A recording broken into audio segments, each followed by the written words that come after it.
दोस्तों, ये कहानी पूरी तरह से काल्पनिक है और केवल मनोरंजन के लिए बनाया गया है। और इस कहानी में किसी भी व्यक्ति, नाम, उत्पाद या वास्तविकता का अपमान नहीं किया गया है। अगर आप लोग हमारे प्रम नॉवल चैनल पर नए हैं तो वीडियो को लाइक और चैनल को सब्सक्राइब जरूर करें, ताकि हम आप तक ऐसी वीडियो पहुंचाते रहें।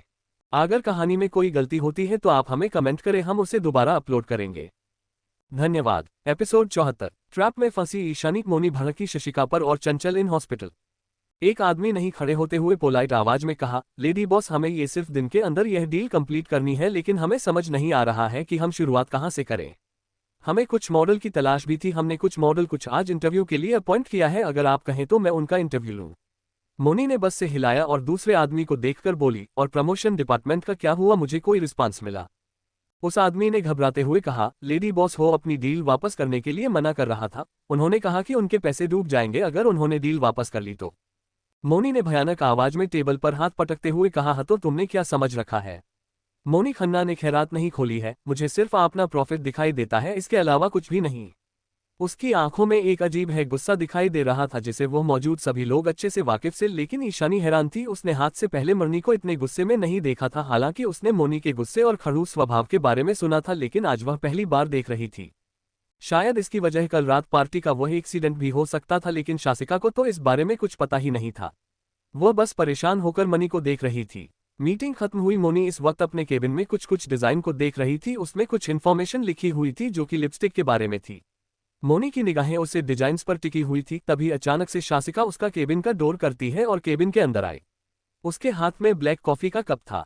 अब आगे मोनी ने एक नज़र उसे नहीं देखा, उसकी नज़र डिजाइन पर टिकी हुई थी। वह उसके सामने आकर खड़ी हुई, अपने हाथ कॉफी के कप की तरह बढ़ाया, लेकिन वह कॉफी का कप लेती अगले ही पल शशिका, जो कि कॉफी का कप देने के लिए आगे बढ़ी थी, उसका पैर टेबल के बीच फंसा और वह एकदम से गिरने लगी। वो तो बच गई, लेकिन उसके हाथ में पकड़े कप की सारी कॉफी उन डिजाइन्स के ऊपर गिर गई। यह इतनी अचानक से हुआ, ना तो मोनी और नहीं शशिका को इसकी उम्मीद थी। दोनों शॉक होकर उस डिजाइन को देखने लगी। मोनी, जिसका चेहरा अगले ही पल काला पड़ चुका था, उसने गुस्से में अपने हाथों की मुट्ठियां भींच गई थी। अचानक से वहां का तापमान बढ़ने लगा। शशिका कभी उन डिजाइन्स को देखती तो कभी मोनी को। मोनी, जिसका चेहरा गुस्से में लाल पड़ चुका था, उसने अपने हाथों की मुट्ठियां भींचते हुए खजाने वाली निगाहों से शशिका को घूरा। उसने अभी तक एक शब्द नहीं कहा था। शासिका ने धीरे से रोनी सूरत बनाते हुए कहा, I am sorry lady boss. वह आगे कुछ कहती अगले ही पल शासिका ने गुस्से में उसका हाथ पकड़ मरोड़ते हुए चिल्लाकर कहा, तुम्हारी हिम्मत कैसे हुई? क्या तुम पागल हो या फिर तुम्हें दिखाई नहीं देता? इतनी मेहनत से बने हुए इन डिजाइन्स पूरा पानी फेर दिया। शशिका की हल्की सी चीख निकल गई। मोनी ने कसके उसके हाथ को मरोड़ा हुआ था, लेकिन उसके चेहरे पर कोई भाव नहीं थे। उसने गुस्से में चिल्लाते हुए कहा, चिल्लाना बंद करो और मुझे जवाब दो। तुम मुझे परेशान करने के लिए ये सब कर रही हो क्या? किस बात का बदला लिया है तुमने मुझसे? शशिका कांप गई। वो सिसकते हुए कहा, वो मुझे नहीं पता था कि काफी इस तरह और डिजाइन पर। मोनी ने गुस्से में उसका हाथ झटकते हुए टेबल पर, कांच के टेबल पर एक पांच मारते ही चिल्लाए।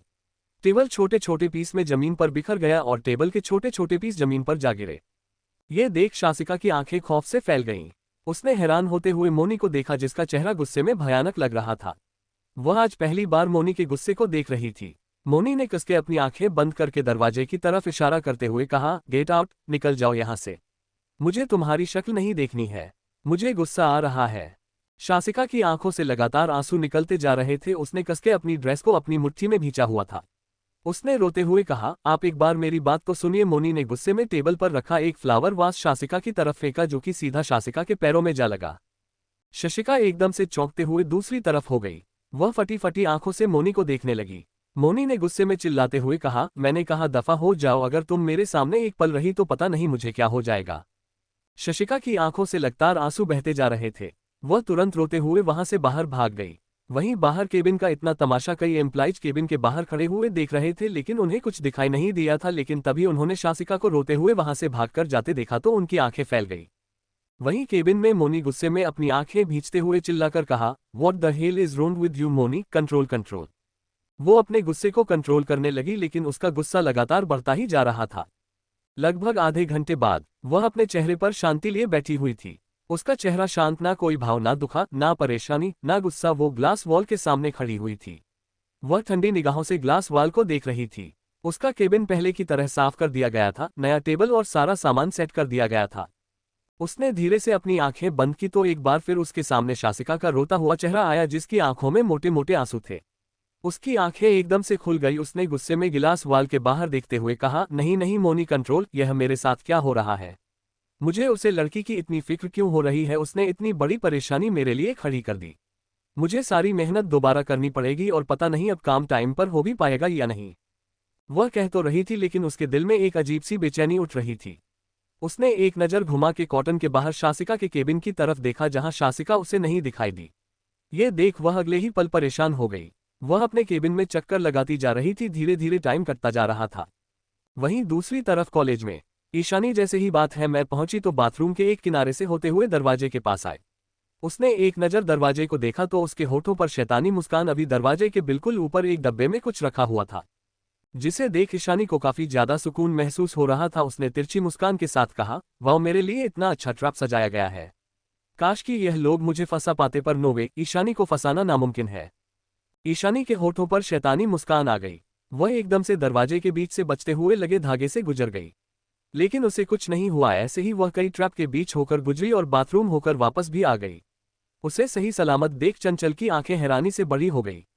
उसे हैरान देख तिरछी मुस्कान के साथ हैरान होते हुए पूछा, क्या हुआ, तुम इतना हैरान क्यों हो?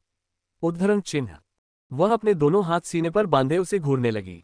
चंचल ने अपनी परेशानी को छुपाते हुए कहा, नहीं नहीं, मैं बस। वह आगे कुछ नहीं कहा पाई, वह तुरंत उसके पास से होकर गुजर गई। उसे जाते देखा ईशानी में मुस्कान के साथ कहा, जाओ जाओ, मेरे लिए बिछाया ट्रैप अब तुम्हारे लिए इंतजार कर है माय बेस्ट फ्रेंड। उसके होठों पर व्यंग भरी हंसी आ गई। वही चंचल मुंह बनाते हुए बाथरूम की तरफ जा रही थी। उसे मुंह बनाते हुए गुस्से में कहा, ओह गॉड, मैंने एक काम दिया था उस पागल से, वह भी नहीं हुआ। इतने सारे ट्रैप लगाए गए थे लेकिन इसे कुछ नहीं हुआ। How is this possible? क्या उन लोगों ने पहले की ट्रैप तो नहीं हटा दिए? वह बिना सोचे समझे दरवाजे के पास से होकर गुजरी, लेकिन तभी उसकी जोरदार चीख गूंज उठी। उसका पूरा शरीर, कपड़े, चेहरा काले रंग के पेट में ढक चुके थे।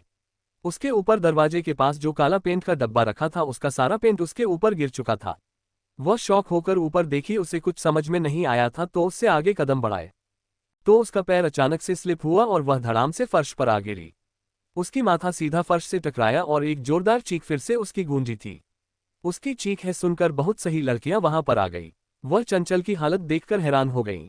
आधे घंटे बाद चंचल इस वक्त अस्पताल में एडमिट थी। वही वार्ड के बाहर कॉलेज के प्रिंसिपल, उनके सामने वही लड़की जिसके हाथ पैर कांप रहे थे। वो गुस्से में सवाल कर रहे थे। उन्होंने गुस्से में चिल्लाते हुए कहा, बताओ ये सब किसने करवाया तुमसे? तुम जानती नहीं हो कि तुमने कितनी बड़ी गलती की है? अगर उसे ट्रैप में गलती से मिस ईशानी फंस जाती तो क्या होता है, तुम जानती भी हो।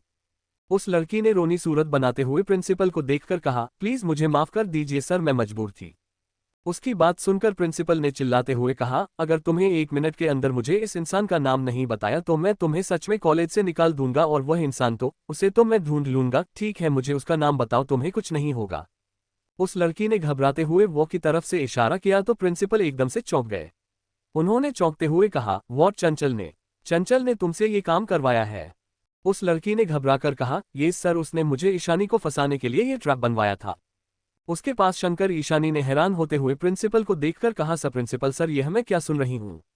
वो ऐसा कैसे करवा सकती है? तुम झूठ बोल रही हो। सच सच बताओ, किसने करवाया था? उसे लड़की ने चिढ़ते हुए कहा, आपको यकीन क्यों नहीं है? आप ये मैसेज देखिए। ये कहते हुए उसने एक मैसेज दिखाया जो कि चंचल नहीं उसे किया था। उस मैसेज को पढ़ते ही प्रिंसिपल एकदम से हैरान हो गया। वहीं ईशानी के होठों पर शैतानी मुस्कान आ गई। प्रिंसिपल नहीं, गुस्से में चिल्लाते हुए, मुझे फर्क नहीं पड़ता ये किसने किया है, किसने करवाया।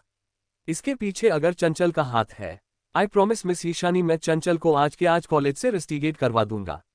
ये कहते हुए प्रिंसिपल बिना कुछ कहे तुरंत वहां से निकल गए, क्योंकि उन्हें किसी और के सामने भी अपनी हाजिरी पेश करनी थी।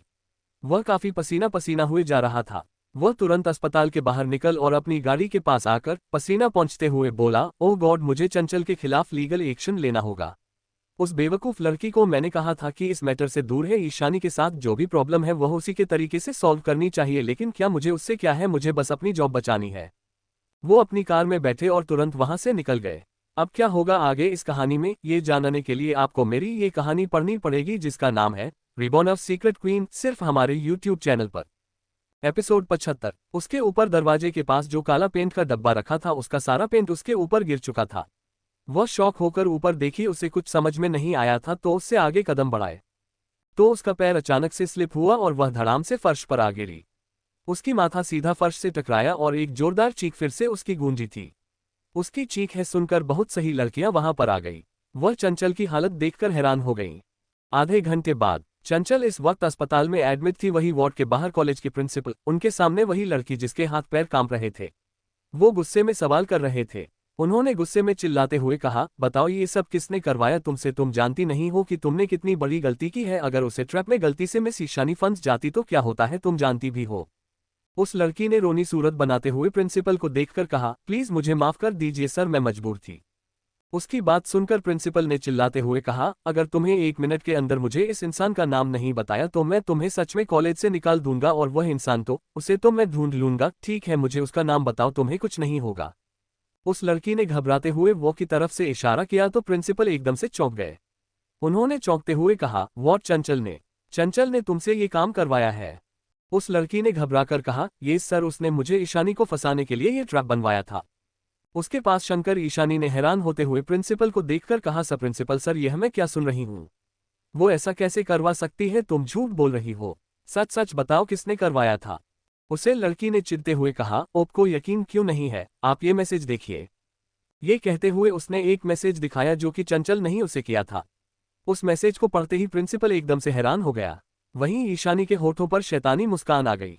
प्रिंसिपल नहीं गुस्से में चिल्लाते हुए, मुझे फर्क नहीं पड़ता ये किसने किया है, किसने करवाया। इसके पीछे अगर चंचल का हाथ है, आई प्रॉमिस मिस ईशानी, मैं चंचल को आज के आज कॉलेज से रस्टिगेट करवा दूंगा। ये कहते हुए प्रिंसिपल बिना कुछ कहे तुरंत वहां से निकल गए, क्योंकि उन्हें किसी और के सामने भी अपनी हाजिरी पेश करनी थी। वह काफी पसीना पसीना हुए जा रहा था। वह तुरंत अस्पताल के बाहर निकल और अपनी गाड़ी के पास आकर पसीना पोंछते हुए बोला, ओह गॉड, मुझे चंचल के खिलाफ लीगल एक्शन लेना होगा। उस बेवकूफ लड़की को मैंने कहा था कि इस मैटर से दूर है। ईशानी के साथ जो भी प्रॉब्लम है वह उसी के तरीके से सॉल्व करनी चाहिए, लेकिन क्या मुझे उससे क्या है? मुझे बस अपनी जॉब बचानी है। वो अपनी कार में बैठे और तुरंत वहां से निकल गए। आधे घंटे बाद ईशानी वापस कॉलेज आई हुई थी, लेकिन कॉलेज का माहौल काफी पतला हुआ था। वहां मौजूद सभी स्टूडेंट उसे अजीब अजीब नजर से देख रहे थे, क्योंकि आंखों में गुस्सा तो क्योंकि आंखों में हैरानी थी। लेकिन ईशानी ने बिना किसी पर ध्यान दिए अपनी कम एक क्लास की तरह बजाए पाठक। कंपनी में सीईओ केबिन में केशव के सामने इस वक्त प्रिंसिपल खड़ा हुआ था। प्रिंसिपल जिसके पसीने छूट जा रहे थे, उसने अपना रुमाल निकाला और पसीने को पोंछते हुए सामने बैठे केशव को देखा, जो कि गुस्से में आग बबूला हो रहा था। उसका पूरा चेहरा काला पड़ चुका था। केशव ने गुस्से में टेबल पर हाथ पैर रखते हुए चिल्लाकर कहा, और तुम लोग कहां पर थे उसे वक्त? क्या तुम्हें पता नहीं तुम्हारे कॉलेज में क्या हुआ है? किस चीज के प्रिंसिपल बनाए गए हो तुम? उसकी आवाज काफी भयानक थी। प्रिंसिपल ने घबराकर अपना से नीचे झुकते हुए कहा, I am really sorry mister Pathak, मुझे सच में नहीं अंदा आया था कि ऐसा कुछ हो जाएगा, लेकिन आप प्रॉमिस कि दोबारा ऐसा नहीं होगा, दोबारा ऐसा नहीं होगा। What do you mean? और आज जो हुआ है उसका क्या? प्रिंसिपल ने तुरंत से खिलाते हुए कहा, आपने उसे लड़की को कॉलेज से निकाल दिया जाएगा और उसके साथ देने वाली लड़की को भी। आज के बाद में ईशानी के साथ कोई मिस भी है ना करे, इसके लिए भी स्कूल में सबको स्टेशन दे दी जाएगी थी। उसने तुरंत अपना फोन केशव की तरह बजाते हुए कहा, बस पहले आप इसे देखिए। फोन में चल रही वीडियो को देखा तो उसके चेहरे के स्पेशल काले पड़ चुके थे। उसने गुस्से में फोन टेबल पर रखा, एकदम से भागते हुए केबिन के बाहर निकाल। वही प्रिंसिपल हैरान होकर बस उसे जाते देखा है। उसने कंफ्यूजन में अभय को देखा। अभय ने ठंडी आवाज में कहा, तुम्हारे कॉलेज में बहुत बड़ा तमाशा होने वाला है। प्रिंसिपल, अपनी खुशी की पेटी बांधो या फिर अपनी खुशी से कूद जाओ, क्योंकि अब केशव नाम का ये टाइम बम तुम्हारी खुशी के नीचे लगने वाला है, जो तुम्हारे चाचा के भगा देगा। ये कहते हुए वह केबिन के बाहर निकाल के तभी सामने से आ गई सभ्यता के ऊपर उसकी नजर गई, जिसे देख रहा था सभ्यता, जिसके चेहरे पर हल्की मुस्कान थी। वह अपने हाथ में एक कॉफी का कप लिया ही थी। सभ्यता ने उसके पास आकर दिए से अपना सही चुके हुए कहा, सर आपने कॉपी में गई थी एक कॉफी का कप। सभ्यता ने एक नजर उठाकर उसे नहीं देखा और दोबारा कहा, सर आपकी कॉपी ले लीजिए, मुझे कुछ काम था। अब मैं ठंडी आवाज में कहा, तो मैं असिस्टेंट हो भला, तुम्हें क्या काम हो सकता है? तुम्हारा काम है हमेशा मेरे आसपास रहना। मैं जो करता हूं उसे एनालाइज करना और मुझे सपोर्ट करना, सब बताने धीरे से बस पहुंचने हुए कहा, लेकिन मुझे और भी तो काम हो सकते हैं ना। अब मैं उससे होते हुए कॉफी का कप लिया और चलते हुए बोला, तो मुझे देख क्यों नहीं रही हो? मेरे चेहरे पर कोई भयानक आत्मा दिखाई देगी है तुम्हें? सभ्यता नहीं नाम से हिलाया और वहां से पलट कर जाने लगी। उसे इस तरह जाते देखा अभय का मुंह खुला का खुला है। क्या उसके चेहरे पर 12 बज चुके थे? उसने अगले ही पल उसका हाथ पकड़ के उसे होगा। सभ्यता ने उसे अपना हाथ छुड़ाने की कोशिश की। अभिनेता उसे अपनी तरफ खींच। सभ्यता एकदम से उसके साइन जा लगी। अभय और सलीम पर्सनैलिटी उसके सिक्स पैक के ऊपर, इसमें सभ्यता के दोनों हाथ थे। इसकी मजबूत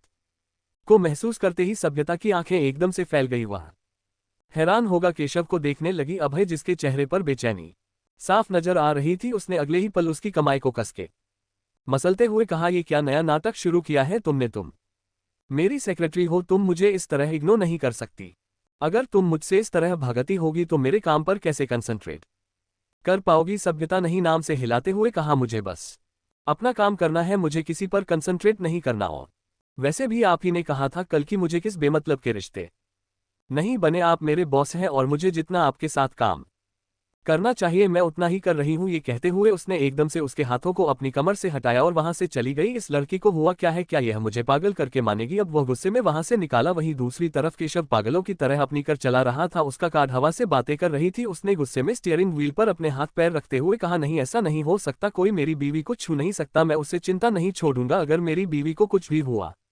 वहीं दूसरी तरफ कॉलेज खत्म हो चुका था। ईशानी इस वक्त कॉलेज के बाहर आय का इंतजार कर रही थी। करने के लिए आएगा? ईशानी ने मुंह बनाते हुए कहा, जिस इंसान कभी कभी मुझे गुस्सा दिलाता है और फिर कहता है कि मैं इस पर गुस्सा करती हूं, इस प्यार नहीं करती, ऐसी हरकतें करेगा तो कैसे गुस्सा नहीं आएगा? इतनी शाम हो गई है, कॉलेज खत्म है। कॉलेज को देखा, उसके होठों पर विजय मुस्कान थी। उसने अपने दोनों हाथ सीने पर रखते हुए कहा, बहुत जल्द जिन लोगों ने मुझसे दगा की है, मुझे बहुत दर्दनाक मोदी, उन सभी का हिसाब नहीं चुकाना पड़ेगा। अभी तक शुरुआत है चंचल, तुम्हारी कहानी अभी खत्म नहीं हुई। तुम्हें इतनी आसानी से माफी तो नहीं मिलेगी, बस देखते जाओगे तुम्हारे साथ में करती क्या हूँ। वह ये सोचते ही आई थी कि तभी एक बाइक काफी स्पीड से उसके पास से हो सके गुजरने लगी। उसे बाइक के ऊपर इस वक्त डैनी बैठा हुआ था, जिसने हेलमेट लगाया हुआ था। उसके हाथ में एक बोतल थी जिसमें एसिड था। अगले ही पल टेनी उसके पास से गुजरा और उसने वह बोतल ईशानी की तरफ से की। वह बोतल ईशानी के शरीर से टकराती उससे पहले ही वह किसी और से टकराए और टूट के बिखर गई। उसका सारा एसिड उसे इंसान की बॉडी पर लग चुका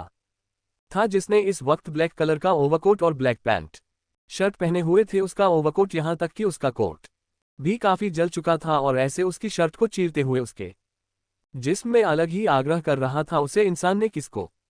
ईशानी को अपनी बाहों में भरा हुआ था ताकि वह ऐसे ईशानी को छूना पे। ईशानी उसे इंसान के स्तर गले लगाने से एकदम वहां पर अचानक से गोली चलने की आवाज गूंज उठी। वह गोली सीधा दिव्यांश को जान लगी, जो कि बाइक से काफी दूर तक खींचे हुए गिर जा गया। ईशानी ने एकदम से शौक होते हुए उसे इंसान को धक्का दिया और पायलट का देखा केशव को अपने पास देखकर वह हैरान हो गई, लेकिन अगले ही पल उसकी आंखें शौक से फैल गई। केशव जिसकी बॉडी से जगह जगह से धुआं निकल रहा था। ईशानी को कुछ समझ में आया। उसने एकदम से केशव को पालता। उसकी पूरी पीठ लगभग काफी हद तक जल चुकी थी। उसका ओवरकोट भी उसके जिस्म को जल्दी से बचा नहीं पाया। ईशानी एकदम से हैरान होकर उसे देखते अगले ही पल उसने दूर पर चढ़ती हुई का भाई के पास उसे आदमी को हेलमेट लपेटे हुए देखा। वह एकदम से हैरान होकर बोली, आप ठीक है? आपको यह क्या हुआ? काफी ज्यादा पहले कर रहे थे। उसे कुछ समझ में नहीं आया था कि अचानक से हुआ क्या है। तभी उसने नीचे पगली एसिड की बोतल को देखा, जिसे देखते ही उसकी आंखें बाहर आ गई। उसने हायन होते हुए केशव को देखा, लेकिन केशव के चेहरे पर कोई एक्सप्रेस नहीं थे। केशव ने एक बार फिर उसे अपनी सीने से लगाई। ईशानी की आंखों से लगता है आंसू बहते जा रहे थे। उसने केशव को अपने आप से अलग करते हुए उसके चेहरे को अपने हाथों में लेकर कहा, आप ठीक तो आना? आपको कहीं चोट तो नहीं है? आप अभी मेरे साथ डॉक्टर के पास चलिए। आपका ठीक नहीं है, आपके आपको वैसे लगे, आप प्लीज चलिए। ये कहते हुए वह केशव को हाथ पकड़े वहां से ले जाने लगी। तभी वहां पर काफी सारी गलियां आ गई कि जिनके अंदर से केशव के बॉडीगार्ड निकले। उन्होंने तुरंत केशव को प्रोटेक्ट करते हुए कर के अंदर बैठाया। वहीं कुछ बॉडीगार्ड दिल्ली को अपनी कार में डाले वहां से निकल गए। अब क्या होगा आगे इस कहानी में, ये जानने के लिए आपको मेरी ये कहानी पढ़नी पड़ेगी, जिसका नाम है रिबॉर्न ऑफ सीक्रेट क्वीन, सिर्फ हमारे यूट्यूब चैनल पर। एपिसोड 76। तभी एक बाइक काफी स्पीड से उसके पास से हो सके गुजरने लगी। उसे बाइक के ऊपर इस वक्त डैनी बैठा हुआ था, जिसने हेलमेट लगाया हुआ था। उसके हाथ में एक बोतल थी जिसमें एसिड था। अगले ही पल टेनी उसके पास से गुजरा और उसने वह बोतल ईशानी की तरफ से की। वह बोतल ईशानी के शरीर से टकराती उससे पहले ही वह किसी और से टकराए और टूट के बिखर गई। उसका सारा एसिड उसे इंसान की बॉडी पर लग चुका था, जिसने इस वक्त ब्लैक कलर का ओवरकोट और ब्लैक पैंट शर्ट पहने हुए थे। उसका ओवरकोट यहां तक कि उसका कोट भी काफी जल चुका था और ऐसे उसकी शर्ट को चीरते हुए उसके जिस्म में अलग ही आग्रह कर रहा था। उसे इंसान ने किसको ईशानी को अपनी बाहों में भरा हुआ था ताकि वह ऐसे ईशानी को छूना पे। ईशानी उसे इंसान के स्तर गले लगाने से एकदम वहां पर अचानक से गोली चलने की आवाज गूंज उठी। वह गोली सीधा दिव्यांश को जान लगी, जो कि बाइक से काफी दूर तक खींचे हुए गिर जा गया। ईशानी ने एकदम से शोक होते हुए उसे इंसान को धक्का दिया और पायलट का देखा केशव को अपने पास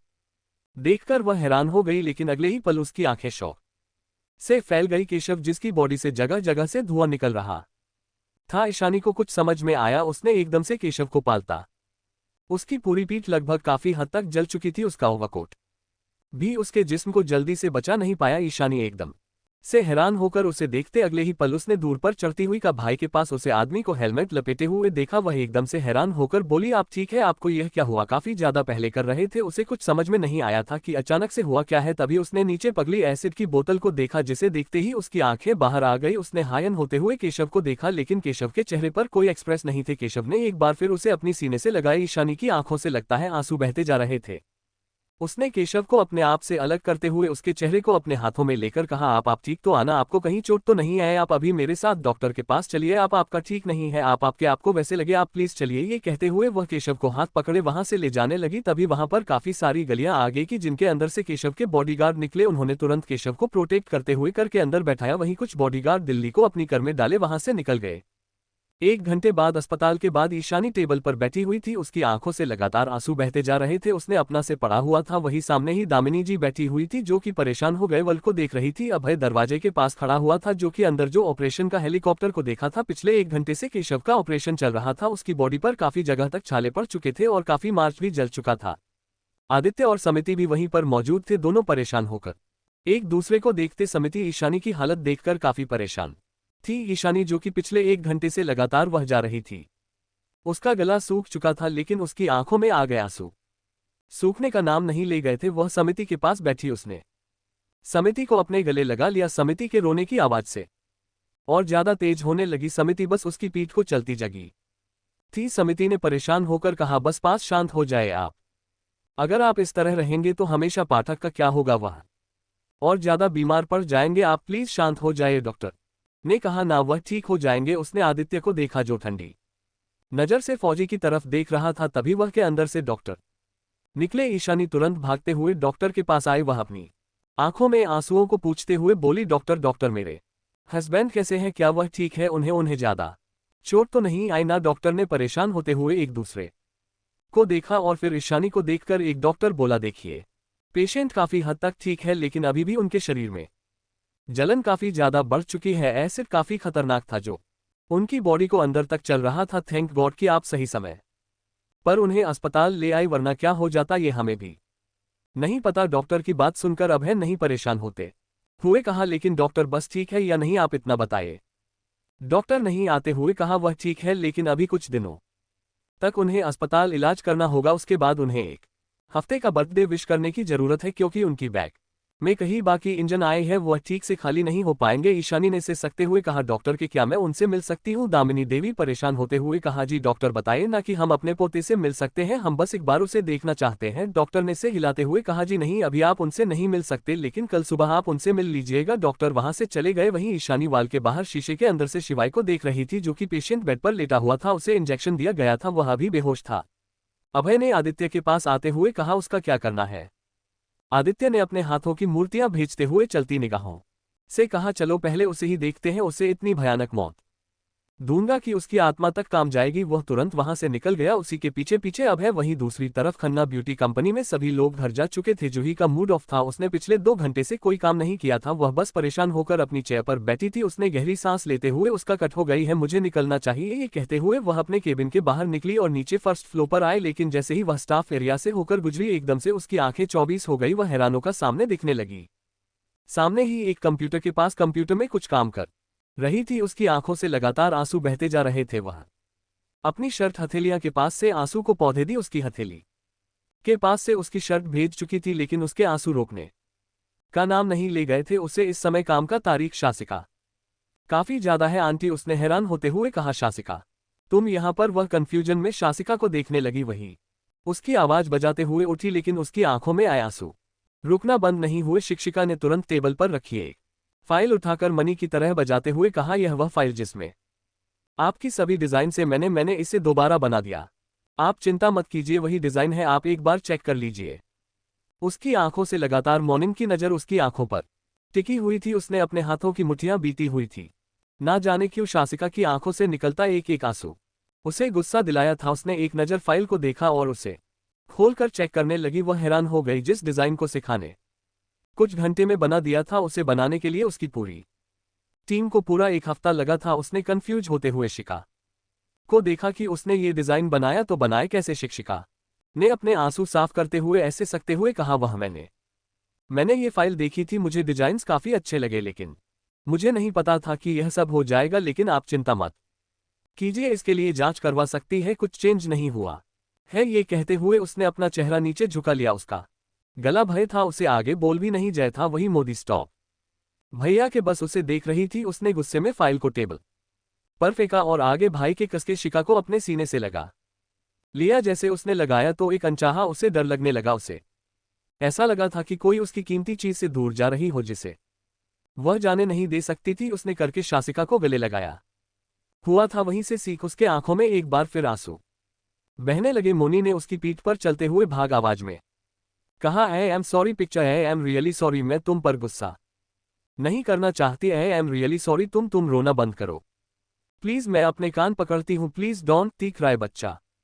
ये कहते हुए उसने अपने कान पकड़ लिए। शासिका की आंखों में आंसुओं की लगी और ज्यादा लगने लगी। मोदी ने तुरंत आगे बाकी उसके आंसुओं को साफ करते हुए उसके चेहरे को अपने दोनों हाथों में लिया और उसके बेहद कभी बातें हुई ठंडी आवाज में बोली, आई एम सॉरी बच्चा, आपके लिए सॉरी, मुझे तुम पर गुस्सा नहीं करना चाहिए था। पता नहीं क्यों कल याद से मेरा मूड कुछ ठीक नहीं है। कल जब मैं तुम्हें उसे कॉलेज फ्रेंड के साथ डांस करते हुए देखा तो पता नहीं, मुझे बिल्कुल अच्छा नहीं लगा और इसी बात का गुस्सा शायद मैं तुम पर निकाल दिया और तुम्हें इस रात में काम करने की जरूरत नहीं थी। उसकी बात सुनकर शासिका है याद होते हुए बोली, आप मुझे उसके साथ देकर जल्दी से तो आपने बताया क्यों नहीं, मैं जेल से दूर कर सकती हूँ, आप मुझे पूछ तो लेती। मुनि ने किसकी अपनी आंखें बंद करते हुए कहा, मेरा मन खराब हो गया था, उसमें मैं कुछ भी सोचने समझने की हालत में नहीं थी। मुझे एक चीज याद आ गई थी कि तुम उसके साथ डांस कर रही थी कि कहते हुए उसने अपने दांत भेज लिए। शासिका को कुछ समझ नहीं आया था कि वह क्या ना कहे। उसने धीरे से मनी की कंधे पर हाथ देखते हुए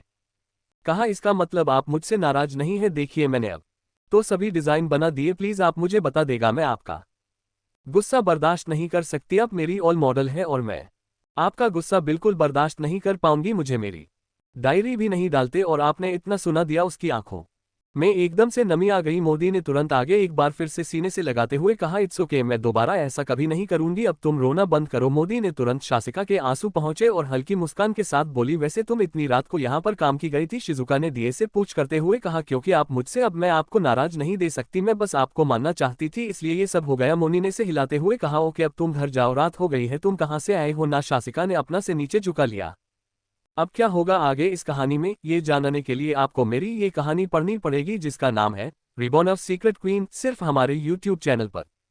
एपिसोड 77। उसने ये डिजाइन बनाया तो बनाए कैसे? शिक्षिका ने अपने आंसू साफ करते हुए ऐसे सकते हुए कहा, वह मैंने ये फाइल देखी थी, मुझे डिजाइन्स काफी अच्छे लगे, लेकिन मुझे नहीं पता था कि यह सब हो जाएगा। लेकिन आप चिंता मत कीजिए, इसके लिए जांच करवा सकती है, कुछ चेंज नहीं हुआ है। ये कहते हुए उसने अपना चेहरा नीचे झुका लिया। उसका गला भय था, उसे आगे बोल भी नहीं जाए था। वही मोदी स्टॉप भैया के बस उसे देख रही थी। उसने गुस्से में फाइल को टेबल पर फेंका और आगे भाई के कसके शिका को अपने सीने से लगा लिया। जैसे उसने लगाया तो एक अनचाहा उसे डर लगने लगा। उसे ऐसा लगा था कि कोई उसकी कीमती चीज से दूर जा रही हो, जिसे वह जाने नहीं दे सकती थी। उसने करके शासिका को गले लगाया हुआ था। वहीं से सीख उसके आंखों में एक बार फिर आंसू बहने लगे। मोनी ने उसकी पीठ पर चलते हुए भाग आवाज में कहा, I am sorry picture, I am really sorry, मैं तुम पर गुस्सा नहीं करना चाहती। आई एम रियली सॉरी, तुम रोना बंद करो प्लीज, मैं अपने कान पकड़ती हूँ, प्लीज डोंट टी क्राई बच्चा।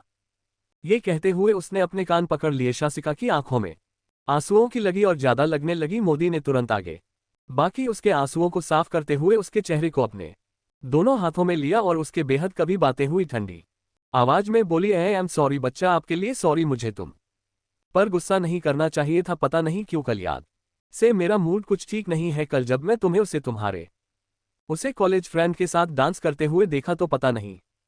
मुझे बिल्कुल अच्छा नहीं लगा और इसी बात का गुस्सा शायद मैं तुम पर निकाल दिया और तुम्हें इस रात में काम करने की जरूरत नहीं थी। उसकी बात सुनकर शासिका है याद होते हुए बोली, आप मुझे उसके साथ देकर जल्दी से तो आपने बताया क्यों नहीं? मैं जेल से दूर कर सकती हूँ, आप मुझे पूछ तो लेती। मुनि ने किसकी अपनी आंखें बंद करते हुए कहा, मेरा मन खराब हो गया था, उसमें मैं कुछ भी सोचने समझने की हालत में नहीं थी। मुझे एक चीज याद आ गई थी कि तुम उसके साथ डांस कर रही थी कि कहते हुए उसने अपने दांत भेज लिए। शासिका को कुछ समझ नहीं आया था कि वह क्या ना कहे। उसने धीरे से मनी की कंधे पर हाथ देखते हुए कहा, इसका मतलब आप मुझसे नाराज नहीं है? देखिए मैंने अब तो सभी डिजाइन बना दिए, प्लीज आप मुझे बता देगा। मैं आपका गुस्सा बर्दाश्त नहीं कर सकती। आप मेरी ऑल मॉडल है और मैं आपका गुस्सा बिल्कुल बर्दाश्त नहीं कर पाऊंगी। मुझे मेरी डायरी भी नहीं डालते और आपने इतना सुना दिया। उसकी आंखों में एकदम से नमी आ गई। मोदी ने तुरंत आगे एक बार फिर से सीने से लगाते हुए कहा, इट्स ओके, मैं दोबारा ऐसा कभी नहीं करूंगी, अब तुम रोना बंद करो। मोदी ने तुरंत शासिका के आंसू पहुंचे और हल्की मुस्कान के साथ बोली, वैसे तुम इतनी रात को यहाँ पर काम की गई थी? शिजुका ने दिए से पूछ करते हुए कहा, क्योंकि आप मुझसे, अब मैं आपको नाराज नहीं दे सकती, मैं बस आपको मानना चाहती थी, इसलिए ये सब हो गया। मोनी ने से हिलाते हुए कहा, ओके अब तुम घर जाओ, रात हो गई है, तुम कहाँ से आए हो ना? शासिका ने अपना से नीचे झुका लिया। मोनी ने कंफ्यूजन के साथ पूछा, क्या हुआ? तुम्हारी इकाई कहाँ है? शशिकांत लाते हुए कहा, वह कहा तुम भाई ले गए उन्हें कुछ जगह कम से जाना था उनकी, कहा गया आज में है वह मुझे यहाँ जवाब करके चले गए। मैं तो ऑटो से जाने वाली थी, लेकिन अब तो ऑटो की शायद बंद हो गए होंगे, रात काफी ज्यादा हो गई है। मोदी ने अपनी घड़ी में टाइम देखा और एकदम से उसका हाथ पकड़ते हुए बोली, ठीक है चलो मैं तुम्हें जब कर देता हूँ। शिका कुछ कहना चाहती थी लेकिन मोनी ने तुरंत उसके होठों पर अपनी उंगली रखती। शासिका की आंखें तेज होती जाएगी। वहीं मनी को जैसे ही एहसास हुआ कि उसने क्या किया है, उसकी नजर शासिका के होठों पर गई जो कि कहाँ पर आए थे और उसी के साथ उसकी उंगलियों में हलचल मचा रही थी। शासिका के हल्के गुलाबी होठों को देखते ही मोनिका का गला सूखने लगा। उसने हल्के से अपने होठों पर जीत फ्री और तुरंत अपनी उंगली वापस की, इसलिए हल्का गुस्सा दिखाते हुए, क्या कर रही हो? बस वहां से निकल गई। ओम प्रकाश की खुशी का कोई ठिकाना नहीं था। सुलेखा अजीब से स्पेशल बना था, उसे अच्छी थी। उसने मुंह बनाते हुए कहा, क्या हो गया? क्या तू पागल हो गया? ऐसे हंस क्यों रहे हो? कौन सा जंगली कुत्ता कट गया तुम्हें? हम पर हंसते हुए कहा, अगर तुम सुनोगे ना तो मैं जंगली कुत्ता नहीं जंगली सुअर का जाएगा। एक बार मेरी बात तो सुनो। सुलेखा ने मुंह बनाते हुए कहा, बको, कौन सी मनोज खबर सुनने वाली हो? तुमसे एक काम तो ठीक से हुआ नहीं। ओम प्रकाश ने अगले ही पल आंखों तक देखते हुए उसे देखा तो शासिका एक तुमसे चुप हो गई। ओम प्रकाश ने हल्की मुस्कान के साथ कहा, वह हुआ है जो मैं चाहता था। मेरे रास्ते का कांटा हट चुका है, अब मुझे अपने लक्ष्य पर ध्यान देना है, मुझे उसकी जान चाहिए। ये कहते हुए वह दोबारा हंसने लगा। सुलेखा कंफ्यूज होगा उसे देख रही थी। ओम प्रकाश ने उसे देखा और हंसते हुए बोला, क्या हुआ? समझ में नहीं आया क्या तुम्हें? न्यूज नहीं? सनी केशव पाठक हॉस्पिटल में है, सुलेखा ने अपना से पीते हुए कहा, लेकिन वह जिंदा है, माया नहीं है, वह अपनी बीवी को प्रोटेक्ट कर सकता है। ओम प्रकाश ने हंसते हुए कहा, लेकिन वह घायल तो है ना, जब तक वह होश नहीं ठीक नहीं हो जाता तब तक मेरे पास टाइम है, मैं उसकी बीवी को नुकसान पहुंचा सकता हूं और मेरा कोई कुछ नहीं बिगाड़ सकता फिलहाल तो बिल्कुल भी नहीं। उसके चेहरे के स्पेशल काफी। उसकी बात सुनकर सुलेखा बस कंफ्यूज हो जा रही थी। ओम प्रकाश नहीं अपने कदम मिलाकर बाहर बने और अपनी कार में बैठकर वहां से निकल गया। एक छोटे से घर के बाहरों के भी उसने ठंडी निगाहों से उसे गाय को पूरा जो कि खानदान हुआ था, काफी पुराना ऐसा लगा चुके थे जैसे किसी ने आज तक नहीं छुआ ही ना हो। वह सीधा घर के अंदर दरवाजे की शर्माती आवाज को सुनते हुए इंटर हुआ था। ओम प्रकाश के होठों पर व्यंग भारी हंसी आ गई। उसने हंसते हुए अपने गार्डन को सहलाकर कहा, लगता है कि आज भयानक रात है। ईशानी केशव पाठक, तुम्हारी माँ तुम्हारे करीब आने वाली है। ये जिंदगी तुम्हें दोबारा नसीब नहीं होगी, बस कुछ पल की मेहमान हो तुम। अपने पति को बचाने के चक्कर में तुम खुद अपनी मौत के शिकार बन चुकी हो। तुम्हें खुद नहीं पता कि तुम्हें मरने के पीछे कितने लोग लगे हुए हैं। ये कहते हुए उसने सामने देखा जहां एक वोट के ऊपर ईशानी की काफी सारी फोटोज लगी हुई थी और इसके इन्फॉर्मेशन थी। वह घर किसी साइको का लग रहा था। जगह जगह ईशानी की फोटो और उसके बारे में सारी इन्फॉर्मेशन लगी हुई थी। ओम प्रकाश ईशानी की एक फोटो के पास आया और उसमें हाथ फेंकते हुए ठंडी आवाज में बोला, ईशानी तुम जानते भी नहीं हो तुम कौन हो और ना ही कभी जान पाओगे, क्योंकि तुम्हारी मौत मेरे हाथों लिखी है। बहुत जल्द मैं अपना मिशन कंप्लीट करूंगा ताकि मुझे वह मिल सके जो मुझे चाहिए। ये कहते हुए उसके होठों पर अचानक से शैतानी मुस्कान आ गई। उसकी आवाज काफी भयानक लग रही थी। वहीं दूसरी तरफ हॉस्पिटल में सभी लोग आ चुके थे। कहा, लेकिन आप लोगों ने उसे इस अस्पताल में क्यों नहीं जाते? दामिनी जी ने परेशान होते हुए कहा, नहीं लेकर जा सकते बेटा, डॉक्टर ने उसे आईसीयू में रखने के लिए कहा है, ऊपर से कहीं टेस्ट भी करवानी है, उसे एलर्जी हो सकती है ना। ईशान कंफ्यूज होकर दामिनी जी को देखने लगा। जगदीप ने राम जी के पास बैठे हुए कहा, दादी आप चिंता मत कीजिए, आप जानती है ना केशव कौन है, उसे छोटी मोटी समिति बार बार कहकर थक चुकी थी, लेकिन ईशानी केशव के पास से हटाना नहीं चाहते थे। जगदीप ने सहलाते हुए ईशान से कहा, ईशान तुम जब मनी को फोन कर लो, उसे कुछ काम ना हो तो वह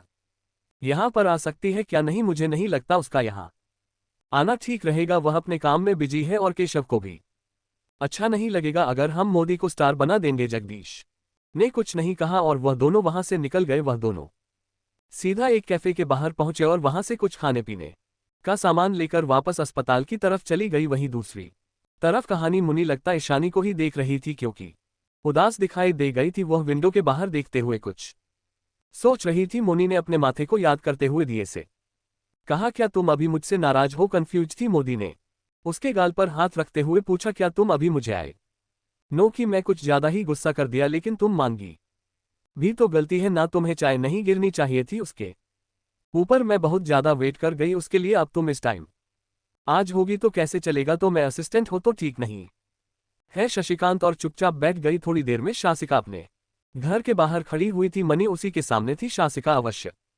झुकाए जमीन को घोड़े दागी थी। मोदी ने दिए से उसकी चिन्ह को पढ़ के उसका चेहरा उपाय किया। शिका की आंखों में हल्की सी नमी साफ दिखाई दे गई थी, जिसे देख मनी का दिल जलने लगा। उसे न जाने अजीब सी बेचैनी हो गई थी। उसने धीरे से उसकी आंखों में आंसू पहुंचने हुए कायक आवाज में धमकी देते हुए का, खबरदार जो घर जाकर तुम नहीं होना स्टॉप किया, मुझे तुम्हारी आंखों में बिल्कुल भी आंसू दिखाए नहीं देनी चाहिए, वरना तुम्हारी ख्याल नहीं। शासिका मुंह बनाते हो उसे देखने लगी। मोदी ने हल्की मुस्कान के साथ उसके गाल को चलते हुए कहा, अब तुम जो याद काफी ज्यादा हो गई है। शासिका ने उसे खिलाया। वह वहां से जाने के लिए पलट गई, लेकिन वह गई नहीं। मोदी भी लगता है उसे ही देखे जा रही थी। उसे कुछ समझ में नहीं आया था कि वह करे क्या। वह उसे रोकना नहीं चाहती थी, लेकिन वह ये भी नहीं चाहती थी। कोई कुछ नहीं बोला। शासिका ने एकदम से पढ़ते हुए हल्की मुस्कान के साथ कहा, गुड नाइट। ये कहते हुए वह तुरंत मेला के अंदर चली गई। इसी के साथ मोदी ने करके अपनी आंखें भेज ली और करके बोलने पर हाथ मारते हुए कहा, मोनिका अर्थ क्या हो रहा है? तुझे थोड़ी सी हिम्मत करके बोल देती ना। उसने जाती हुई शासिका को दिखाते हुए देखते ही जब तक किसी का घर के अंदर नहीं चली गई, तभी अचानक उसका फोन नहीं करने लगा। उसने अपने फोन की स्क्रीन पर नाम देखा तो उसकी आंखें छोटी हो गई। उसने तुरंत कॉल अटेंड किया, लेकिन दूसरी तरफ से उसे शख्स की बात सुनकर उसकी आंखें उसके हाथों की मुठ्ठियां भी चुकी थी। वह तुरंत अपनी कार में बैठी और वहां से निकली। अब क्या होगा आगे इस कहानी में, ये जानने के लिए आपको मेरी ये कहानी पढ़नी पड़ेगी, जिसका नाम है रिबॉर्न ऑफ सीक्रेट क्वीन। सिर्फ हमारे YouTube चैनल पर आगे के एपिसोड सुनने के लिए आप हमें कमेंट कर सकते हैं।